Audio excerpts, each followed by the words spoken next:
Eis que o homem existe, seu amor não pode se medir, mas na cruz, por amor de mim, morreu Jesus, sozinho até o fim, mesmo assim, em humilhação, morrendo só, pensou em mim, foi maior.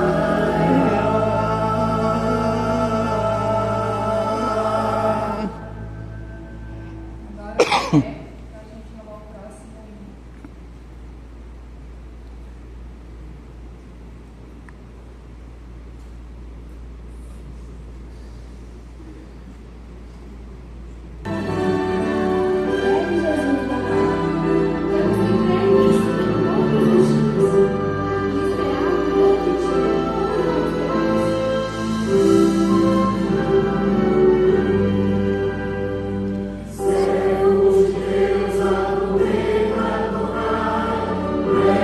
Jesus voltará, a multidão a mensagem levar. Breve Jesus voltará,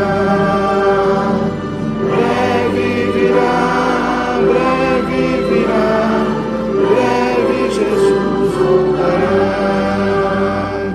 E as nações de depressa anunciar, breve Jesus voltará, as luzes alegres, as almas cantar, breve Jesus voltará,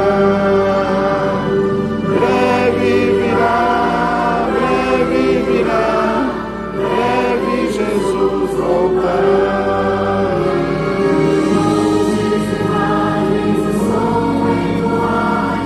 Breve Jesus voltará, ondas do mar, a canção entoar. Breve Jesus voltará, breve virá, breve virá, breve Jesus voltará. Mais próximo, Deus vai atender as nossas orações e logo nós teremos chuva de água e não de fuligem, né? Precisamos, irmãos, precisamos. Abra sua Bíblia no livro, então, agora vamos lá para Apocalipse, capítulo 17. Apocalipse, capítulo 17, onde o capítulo que nós vamos estudar essa noite. Apocalipse 17. Lembrem-se que no domingo passado nós estudamos, qual era o tema mesmo? As sete últimas pragas. E para estudar isso nós fomos nos capítulos 15 e 16. E hoje à noite, o capítulo 17. E o verso 1, assim diz o Senhor: veio um dos 7 anjos, que tem as 7 taças, e falou comigo dizendo... Para aí. Lembra que comentamos no domingo passado que essa divisão de capítulos da Bíblia, ela foi colocada muito tempo depois dos escritores. Não foi João, quando escreveu o Apocalipse, que falou assim: terminei o capítulo 17, eu vou começar o 18. Ele não fez isso, ele escreveu meio que texto corrido. Então aqui, só para a gente entender que o capítulo 17 está emendado com o capítulo 16. Então tudo que a gente vai estudar aqui no capítulo 17 é uma continuação das 7 pragas. Então ele ainda está falando do mesmo assunto. E isso tem que ficar claro para a gente. João ainda está falando do mesmo assunto. Só que o que ele vai fazer? Ele já concluiu as 7 pragas de forma assim, resumida, sucinta. A primeira, a segunda, fez isso. Agora no capítulo 17, ele volta para a 6ª e 7ª e expande os detalhes dessas últimas 2. Então, isso que ele faz aqui no capítulo 17. Então, no capítulo 17, a gente revê a sexta praga e revê a sétima praga, só que com detalhes que não estão no capítulo dos capítulos anteriores. Então isso tem que ficar claro para a gente. Muito bem. O capítulo 17 ele tem só 18 versos e ele está mais ou menos dividido no meio. A primeira parte, o anjo vem e dá a revelação enviada por Cristo. E depois a segunda parte tem a interpretação dessa visão. Nós temos aqui, irmãos, basicamente duas coisas acontecendo. Na sexta praga é o clímax da Babilônia, o auge da Babilônia, onde ela vai fazer o pior estrago, onde ela vai aplicar e exercer as piores coisas. O clímax dela é a sexta praga. A execução dela é a sétima praga. E o Apocalipse 17 vai tratar da queda da grande meretriz, abordando essas duas pragas, sexta e sétima, o auge e a queda. Ok? Então, só para a gente ter um pano de fundo aqui e entender o que a gente está lendo. Muito bem. O verso 1, então, conclui dizendo: mostrar-te-ei o julgamento da grande meretriz que se acha assentada sobre muitas águas. A gente tem elementos aqui que não são novos. A gente sabe que as águas representam povos, multidões, nações, porque a gente já estudou isso lá em Apocalipse 13. A gente viu, né, a besta que surge do mar. Por que é o mar? É uma região muito povoada, muito habitada. A gente sabe que essa meretriz aqui é uma mulher, e mulher no Apocalipse significa o quê? Igreja. Só que essa mulher, ela se prostituiu. Então ela é uma igreja que se vendeu. Essa igreja era para ter ido às nações, para conquistar as nações para Cristo. O que ela fez foi o inverso. Ela vendeu Cristo pela riqueza das nações. Então ela se vendeu, ela vendeu a verdade que ela tinha. Ela abandonou a palavra do Senhor pela riqueza das nações. Então por isso ela é chamada de meretriz. Ok? Uma igreja apostatada, se afastou do Senhor. Mas nós temos então aqui no capítulo 17 de Apocalipse, é como se fosse o esboço final do grande conflito. É o encerramento do grande conflito. Nós estamos aqui nas últimas cenas do grande conflito que começou lá no Jardim do Éden. Lá com a serpente e o casal, Satanás e a raça humana, agora é o auge de toda essa batalha. E agora ela chega até o final. Com o verso 2, nós temos o seguinte dizendo: essa grande meretriz, com quem ela se prostituíram os reis da terra, e com o vinho da sua devassidão foi que embebedaram os que habitam na terra. Você percebe então que esse sistema religioso apostatado, esse sistema religioso cristão nominal, que se afastou da palavra de Deus, ele fez uma aliança, um pacto com as nações da terra. As nações da terra veneram esse sistema religioso. E a descrição aqui é interessante. Diz que os habitantes da terra, agora não está falando dos reinos, agora está falando dos habitantes. Os habitantes da terra se embebedaram. A gente sabe hoje, o conhecimento que a gente tem da ciência, do efeito do álcool no cérebro. O que o álcool faz? Por que o álcool gera aquela lentidão? Já viu a pessoa bêbada? Fica assim meio lerda, né? Fica com o raciocínio meio devagar.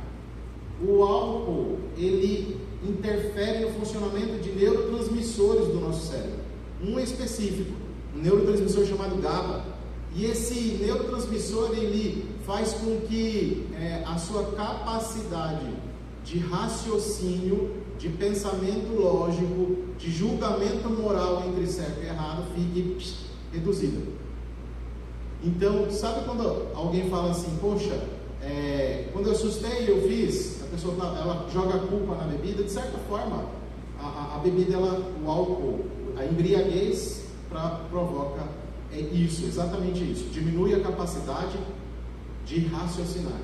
Agora, se a gente para pensar, a capacidade de pensar, a capacidade de tomar decisões lógicas é algo que recebemos da imagem de Deus quando Deus criou Adão e Eva. O que nos faz ter comportamentos semelhantes a animais? Quando a gente perde a razão. Não é exatamente isso que a gente observa? Quando as pessoas perdem a razão, elas agem impulsivamente, no automático, e elas agem igual aos animais. Porque os animais não têm razão.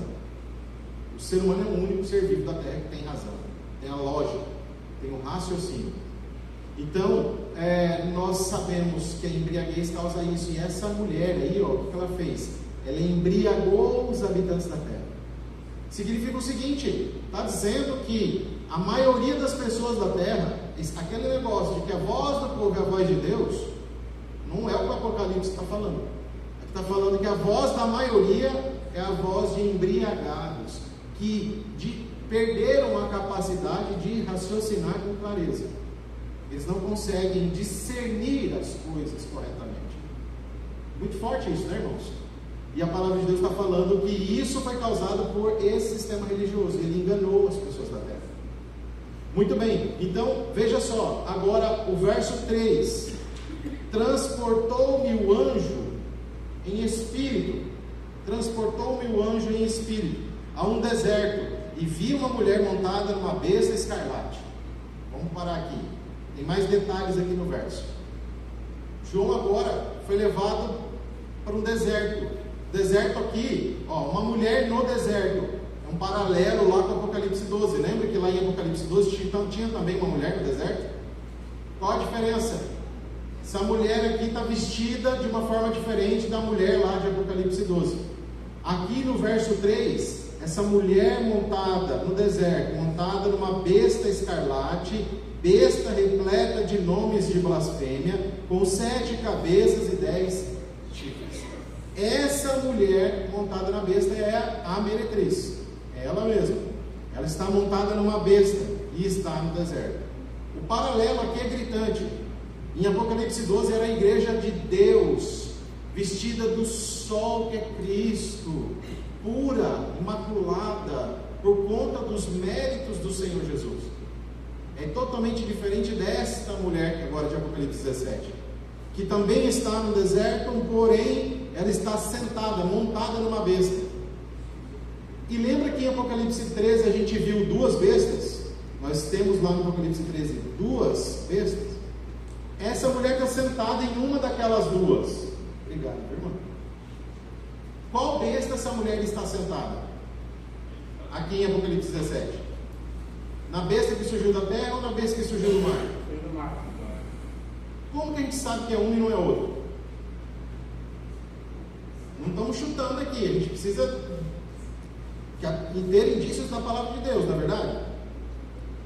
Olha só os detalhes aqui. No verso 3 está falando que a besta em que essa mulher estava sentada tinha nomes de blasfêmia no corpo todo e tinha 7 cabeças e 10 chifres.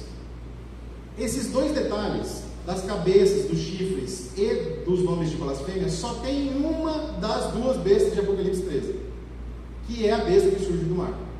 Só ela tem essas características aqui. Então, você tem a besta que surgiu do mar, um sistema religioso montado nela, um sistema papal, um sistema apostatado. Você tem a junção ali de religiões da Babilônia, da confusão, enganando toda a terra. E um detalhe interessante é que quando você estuda Apocalipse 13, aquela besta que tem nomes de blasfêmia, diz que só tinha nomes de blasfêmia na cabeça. Mas agora aqui em Apocalipse 17, os nomes de blasfêmia estão no corpo todo. Como se aumentou a blasfêmia, a prática de blasfêmia desse sistema. E a gente sabe que nome no pensamento hebraico significa caráter. Então, nomes de blasfêmia não é só que ela blasfemava, é que isso fala do caráter dela. O caráter blasfemo desse sistema religioso era de uma forma lá em Apocalipse 13 e agora ele intensificou, ele aumentou em proporção. Por isso que Babilônia chega aqui em Apocalipse 17 no seu auge. Verso 4 diz: achava-se a mulher vestida de púrpura e de escarlata, e adornada de ouro, com pedras preciosas e de pérolas, tendo na mão um cálice de ouro transbordante das abominações e com as imundícias da sua prostituição. Presta atenção no detalhe das roupas dessa mulher. Irmãos, as roupas dela, lembra que eu falei para vocês, quando a gente estuda Apocalipse, quase tudo faz referência ao Antigo Testamento. Quase tudo. Qual é o paralelo no Antigo Testamento que a gente tem para as roupas dessa mulher aqui? Onde a gente encontra roupas semelhantes? Você já parou para pensar nisso? Alguém tem alguma hipótese aí? Preste atenção na descrição das roupas dela. Parece com as roupas do que a gente observa no Antigo Testamento.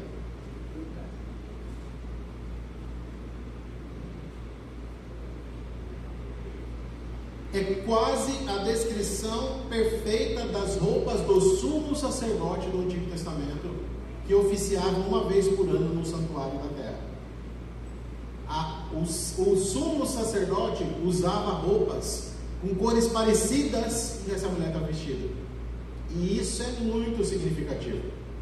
Porque essa mulher, que é um sistema religioso, ela está querendo usar roupas de Cristo, que é o sumo sacerdote.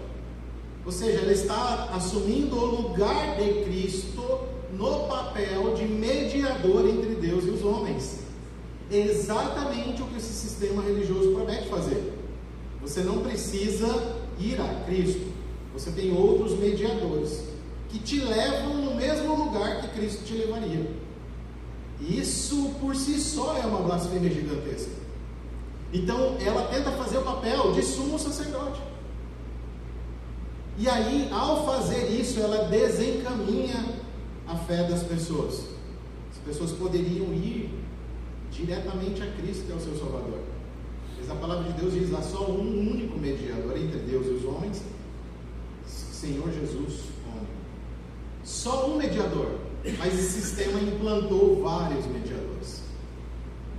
Para que você ir a Cristo, se você pode ir para a mãe de Cristo falar com Cristo?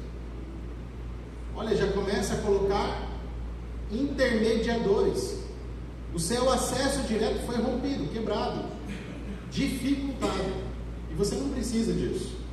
Ao ponto que eu vou dizer uma coisa para vocês. A minha avó faz parte dessa religião. E ela tem uma fé muito sincera. E eu oro a Deus para me dar muito cuidado com as palavras.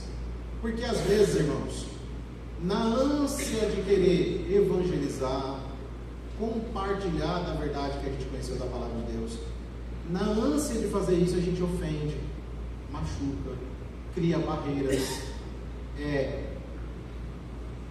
deixa de ser gentil e às vezes não é nem um pouco educado. Então, às vezes, a gente poderia conquistar um espaço no coração, a gente cria uma barreira gigantesca. E às vezes nunca mais você vai ter oportunidade de falar com aquela pessoa, só porque a sua abordagem não foi nem um pouco semelhante à abordagem que Cristo teria com essa pessoa. Então, irmãos, a gente primeiro tem que entender como deve ser difícil para alguém que tem 60, 70, 80 anos, essa pessoa aceitar que ela foi enganada a vida inteira. Se a gente se colocar no lugar, o que é mais fácil a gente acreditar? Que a gente foi enganado ou que a pessoa que está dizendo que eu fui enganado é que está querendo me enganar? A gente se apega às nossas crenças de uma forma muito emocional. Então a gente tem que ter muito cuidado mesmo.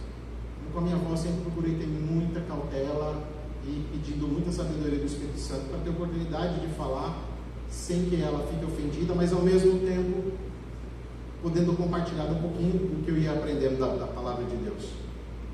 E o mais interessante, a minha avó, ela como ela é muito católica, o católico acredita que a salvação está na igreja, não em Cristo, na igreja. Então quem não está na igreja está perdido. Esse é o ensino católico. E aí é interessante que, passado algum tempo, depois que eu tinha me batizado, vários anos, ela começou a questionar essa própria crença dela. Porque ela falou assim: peraí, olha, ele não está na religião que eu acho que é a verdade, na opinião dela. Mas eu estou vendo Deus fazendo tantas coisas legais, abençoando ele e transformando a vida dele. Olha como ele era antes, olha como ele está ficando agora. Não pode isso vir de Satanás, isso só pode ser vir de Deus. Então ela começou a observar e falar assim: não, peraí, eu acho que não é bem assim. Eu não precisei chegar de voadeira no peito, sendo desrespeitoso, para que ela chegasse nessa conclusão. O Espírito Santo é que conduziu ela. Ela fala: peraí, calma aí. Pode ser que a salvação não esteja na igreja, que a salvação esteja em Cristo. E se pessoas têm Cristo em outro lugar, elas também estão salvas. E esse pensamento não é exatamente o pensamento evangélico, é exatamente o pensamento que nós temos da palavra de Deus.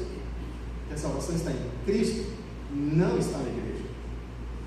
Então, irmãos, veja que a gente, antes de conversar com alguém, antes de começar um estudo bíblico, você precisa pedir sabedoria, porque senão às vezes você mais atrapalha a obra de Cristo do que você ajuda. E eu estou falando isso com muita dor no coração, porque às vezes isso acontece mesmo com pessoas muito bem intencionadas, por não saber ter o tato, a sensibilidade de como falar com alguém. Você cria um bloqueio e perde a chance de apresentar Jesus maravilhoso para essa pessoa. Então, irmãos, aqui dentro do Apocalipse 17, nós percebemos então que essa mulher está vestida, como sumo sacerdote. Estamos aqui no verso 4. Ela tem uma taça na mão, taça de ouro que esconde. Olha só aqui, que contraste. Uma taça bonita de ouro, coisa fina. Mas o que esconde lá dentro? Esconde lá dentro a sua imundícia, a sua sujeira, o seu caráter ruim. Percebe? Por fora é bonito, mas por dentro é degenerado. E aí o verso 5 diz assim: na sua fronte achava-se escrito um nome, um mistério. A gente já viu que nome significa caráter. Agora, o que significa mistério?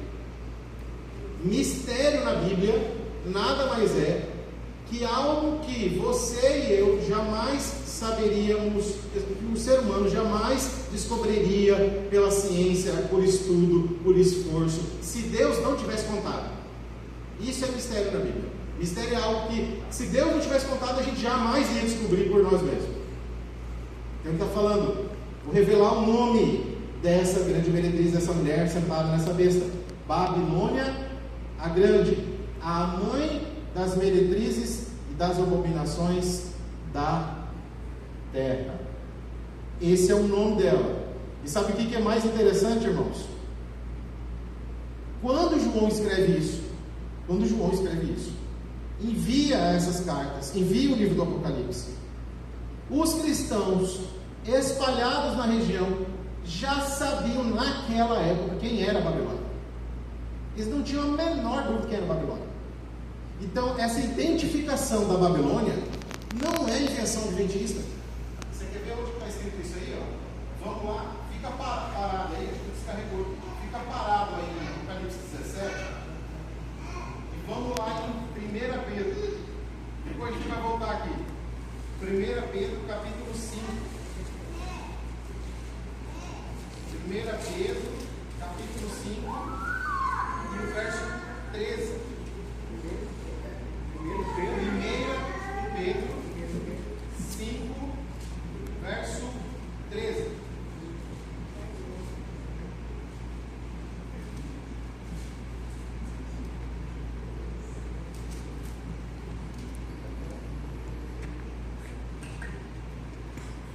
Pedro, capítulo 5, verso 13. Paulo aqui não, Pedro está terminando a sua epístola e ele diz assim, aquela que se encontra em Babilônia, também eleita vos saúda, como igualmente meu filho Marcos. Ele está falando o seguinte, a igreja de Deus, ele está falando, eu estou escrevendo essa carta para pessoas que estão morando em Babilônia. Agora, no tempo de Pedro não existia mais Babilônia. Aquela Babilônia lá do tempo de Daniel não existia mais. Era só ruína. E para onde que Pedro mandou essa carta aqui? Para a igreja em Roma. Então os cristãos que moravam em Roma, eles já sabiam quem era Babilônia. A confusão era a cidade de Roma. Então, quando João escreve aqui o Apocalipse, 50, 60 anos depois de Pedro, para eles, a identificação de Babilônia estava muito tranquila. Então vamos voltar lá para o Apocalipse 17. É dita Babilônia a Grande. Muito bem, Babilônia a Grande, a mãe das meretrizes. Preste atenção nesse detalhe. Essa meretriz tem filhas, pequenos outros sistemas religiosos que também se afastaram de Deus, que também se venderam pelas riquezas dos homens. E hoje, irmãos, o mundo evangélico se rendeu à riqueza dos homens. O mundo evangélico. Hoje, na verdade, se você olhar, é uma coisa até interessante, né? Hoje, o mundo evangélico se vende mais do que o mundo católico, pelas riquezas dos homens. Antes, lá no passado, o que a igreja católica fazia? Vendia indulgências. Você pagava pelo perdão dos seus pecados, dos pecados das pessoas que já tinham morrido, segundo a doutrina deles. Eles ganhavam dinheiro, eles construíram a Basílica de São Pedro vendendo perdão. Hoje eles não fazem mais isso, não é verdade? Hoje não tem mais isso na igreja católica. Venda de bênçãos. Mas no mundo evangélico é o que mais tem. Para a vergonha do mundo protestante. Você está protestando contra aquela prática. Foi exatamente o que Lutero fez quando falou: não tem que vender indulgência, porque a salvação é pela graça, alcançada pela fé. E hoje o que o mundo evangélico faz? Fica vendendo as bênçãos de Deus, e curas, milagres. Aí a pessoa paga não sei quanto na areia que não sei da onde, na água que não sei da onde. E irmãos, é muito triste, né? O mundo protestante se vendeu. Essa é a grande verdade. E este detalhe, dito na palavra de Deus, Babilônia Grande, a mãe das meretrizes, a mãe, Babilônia é a mãe. Você sabe que interessante?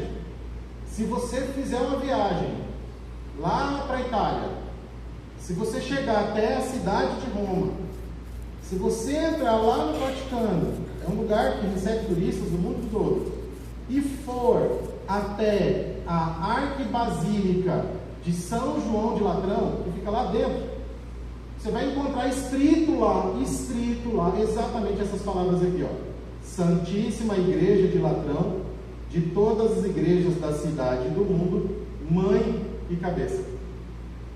Está escrito lá, na igreja, dentro do Vaticano. De todas as igrejas do mundo, mãe e cabeça. Tem como ser mais claro que isso aqui? Não tem como, irmãos. Então veja, a gente está fazendo um apanhado até meio geral aqui, não dá para entrar em todos os detalhes, e por isso é o seguinte: quer entender melhor, você tem que ir para bons livros. E aí tem 2 livros que eu recomendo a leitura para quem quer estudar a profecia de Daniel e Apocalipse, do mesmo autor chamado C. Mervyn Maxwell. Ele tem um livro de Daniel, que é de capa vermelha, e um livro de Apocalipse, que é de capa azul.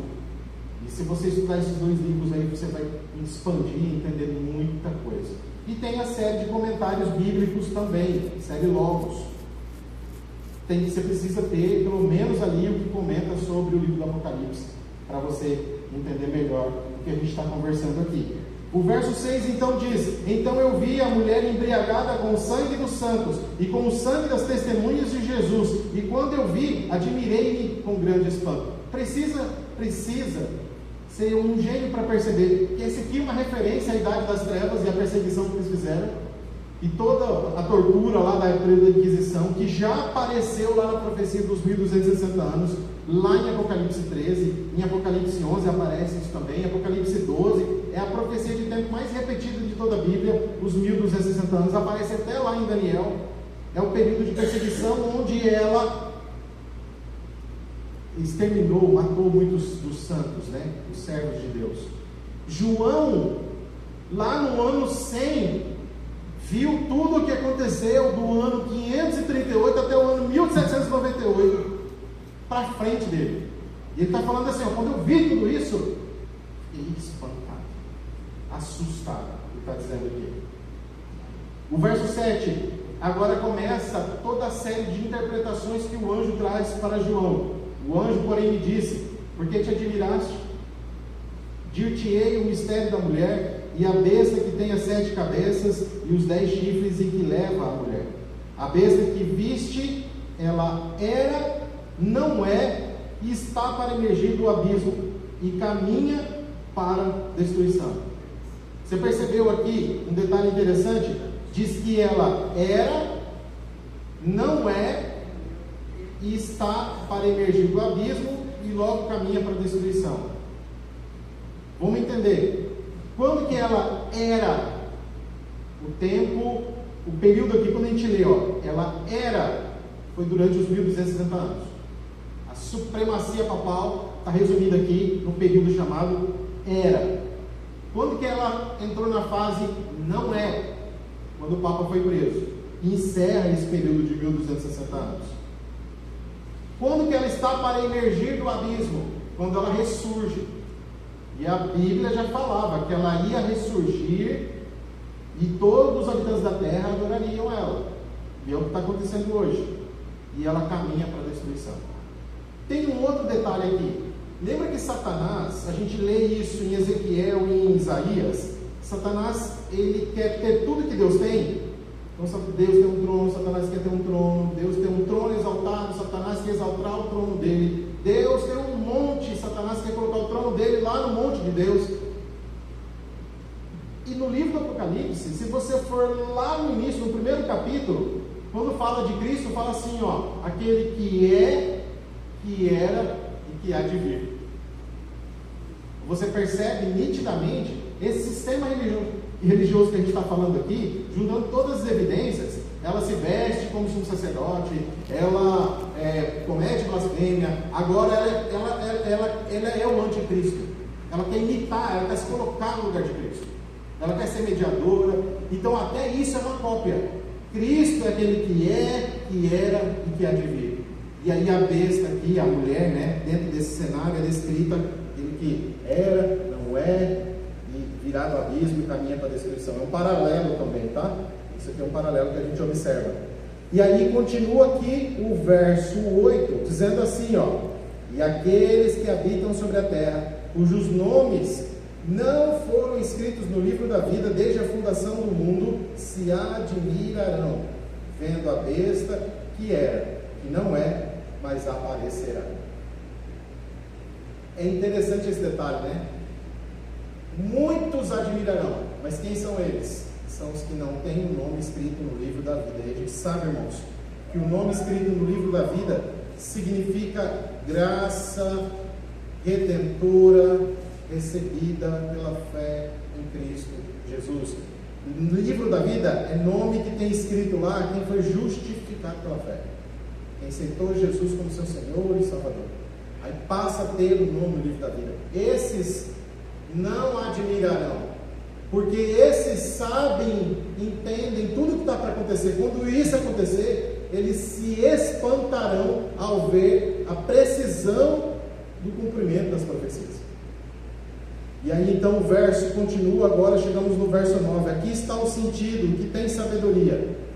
As 7 cabeças são 7 montes, e isso aqui a gente já viu em estudo anterior, lembra? Eu mostrei para vocês até um gráfico aqui, um mapa, os 7 montes onde o Vaticano está assentado, nos quais a mulher está assentada, mas também é duplo cumprimento, significa uma coisa e também outra coisa. Também são 7 reis, e aqui gera muita dúvida quando a gente estuda o capítulo 17 e esse trecho, porque fala que são 7 reis. Caíram 5, um existe e o outro ainda não chegou, e quando chegar durará pouco.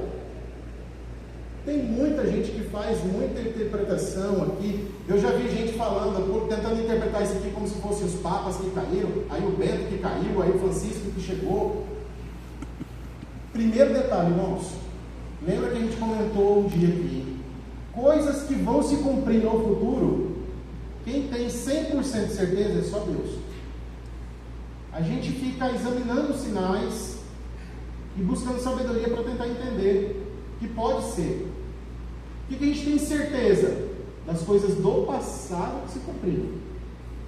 Das coisas do futuro, a gente tem que continuar estudando com um espírito de humildade e continuar discernindo os tempos que a gente vive para ver o que pode ser. Quem tem certeza do que vai acontecer é só Deus.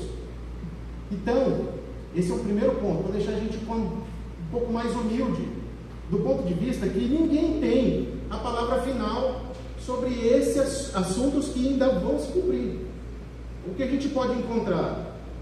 Eu já falando para vocês, de uns 5 livros diferentes de Apocalipse que eu já li, todos eles validados pela nossa igreja. Alguns falam, olha, pode ser tal coisa, tem uma linha de pensamento aqui. Outros dizem, podem ser tal coisa, outra linha de pensamento aqui. Não tem problema nenhum com isso, que não é ponto de salvação, e são coisas que a gente ainda não sabe como serão corpo completo. Tá? Então, primeira coisa, espere eu chegar aqui e falar, irmão, é isso. Eu não tenho a pretensão de tamanha arrogância, tá bem? Mas estou aqui com a Bíblia de Estudo Andrews, aqui ó, Bíblia de Estudo Andrews, e aqui os autores, é uma Bíblia de Estudo validada, né, pela nossa igreja, aqui os autores colocam a seguinte sugestão: 5 que caíram, reinos inimigos do povo de Deus: Egito, Assíria, Babilônia, Medo-Pérsia e Grécia. O João diz assim: um existe. Então quem escreveu foi João, ele está falando, no tempo dele, um existe. O que ele está dizendo então? Quem era o império no tempo dele? Roma. Beleza? Roma. E o outro que virá é um deles e durará pouco tempo. Dá para a gente entender que esse Roma faz império, depois migra para a fase papal, é a mesma Roma. É a mesma Roma, manifestada de forma diferente. Então a gente ainda vive essa fase de Roma que João estava vivendo lá. Quem é o próximo? Que é um destes aqui. O que a gente espera acontecer, o próximo, que vem e que dura pouco, é o próprio Satanás personificando Cristo. Ele que esteve por trás de todos esses reinos inimigos de Deus, agora no clímax maior, ele mesmo põe a cara, ele mesmo se manifesta. Só que do jeito que ele faz sempre, né? Ele vai mostrar sem se mostrar, porque ele quer enganar. Então agora ele vai imitar a volta de Cristo. E isso encaixa com o que Jesus falou lá em Mateus 24. Lembra que Jesus fala assim, ó, quando disserem, eis o Cristo lá, não vão. Jesus não falou isso? Então ele está falando assim, olha, que haveria alguém que dizer, só Cristo, voltei. Ele está falando, não acredite. Irmãos, Satanás tem poder, mas não para imitar 100% igual à volta de Cristo. Então ele vai conseguir, Satanás faz fogo descer do céu, não é assim que a palavra diz? Então ele vai fazer um espetáculo, vai ter um show, sei lá, vai ser uma coisa extraordinária, a mídia toda do mundo vai cobrir esse evento. Só que uma coisa que ele não consegue, ele não é onipresente. Então na aparição dele, diferente do de Cristo, em que todo olho verá Cristo, de Satanás, não. Alguns habitantes da terra que estiverem longe do lugar onde isso acontecer, só vão ficar sabendo pela internet, pela TV, porque ele não tem como imitar 100% igual à volta de Cristo, mas é isso que ele vai fazer. Ele vai descer, e agora você imagina, irmãos, esse mundo nosso, ó, que não conhece uma página da Bíblia, que é enganado facilmente por um monte de charlatão aí das Escrituras.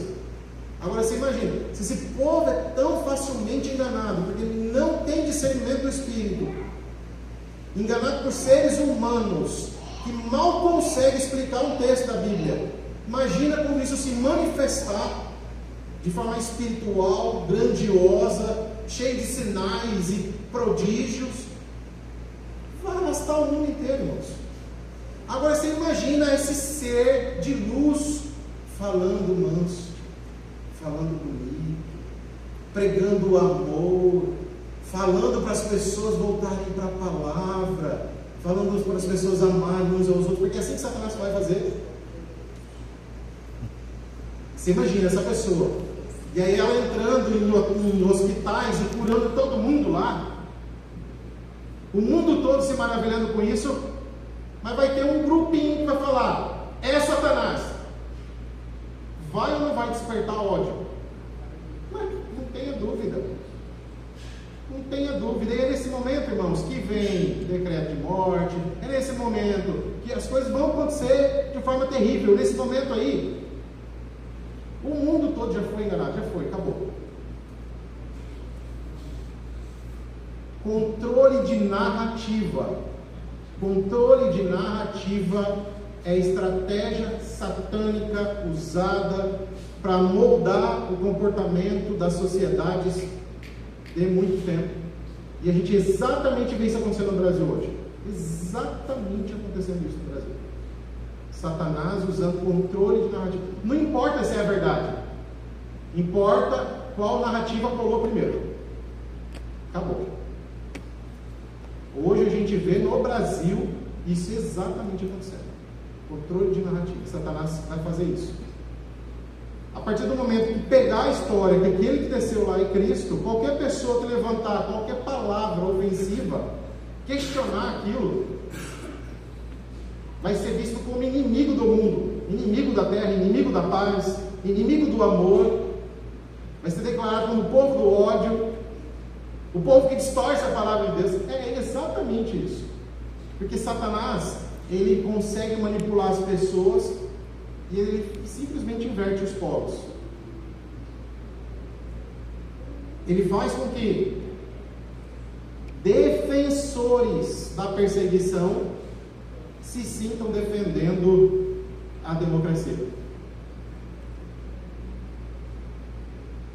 E o mundo está caminhando exatamente para isso, uma peça de xadrez atrás da outra sendo movimentada nesse grande tabuleiro do grande conflito, irmãos. Tudo está acontecendo debaixo dos nossos olhos. Não poderia ser mais claro. Quem é que hoje, que está aqui essa noite, imaginou que a gente veria as coisas que a gente tem visto?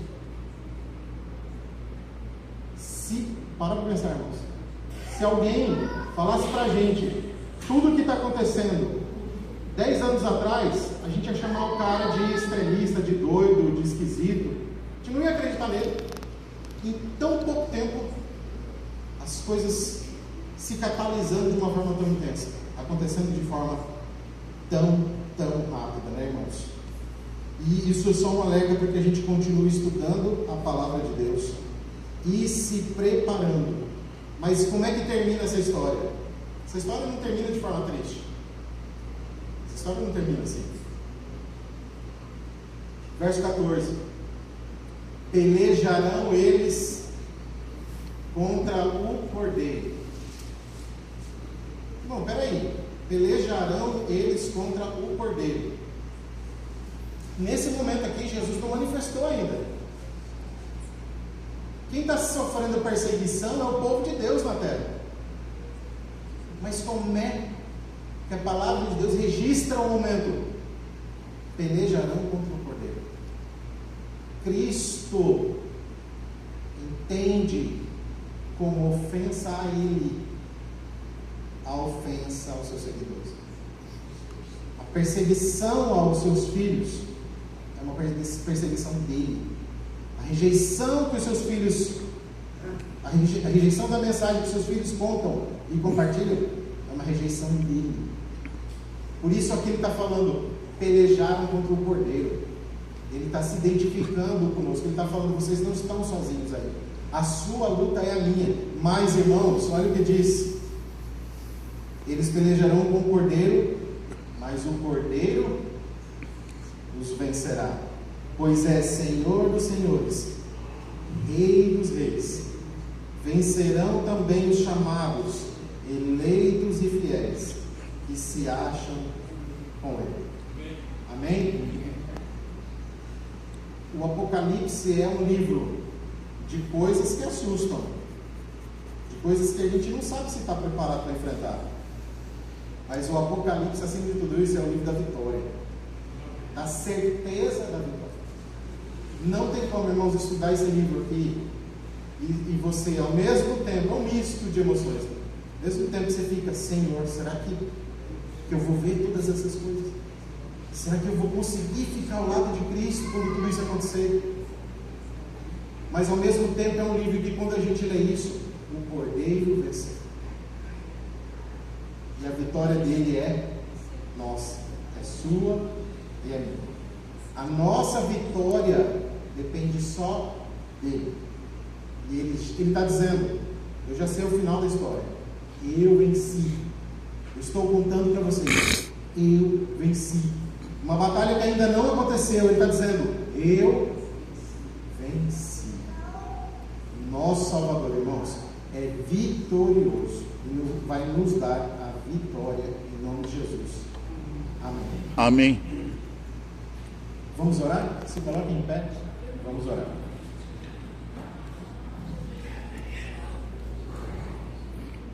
Senhor nosso Deus, Pai, obrigado, Senhor, porque olha, quando estudamos aqui, Senhor, através do Espírito Santo a Tua Palavra, abrindo e lendo versos do livro do Apocalipse, Senhor, nosso coração às vezes se aperta, Pai, porque são verdades pesadas aqui, são acontecimentos tenebrosos, Pai.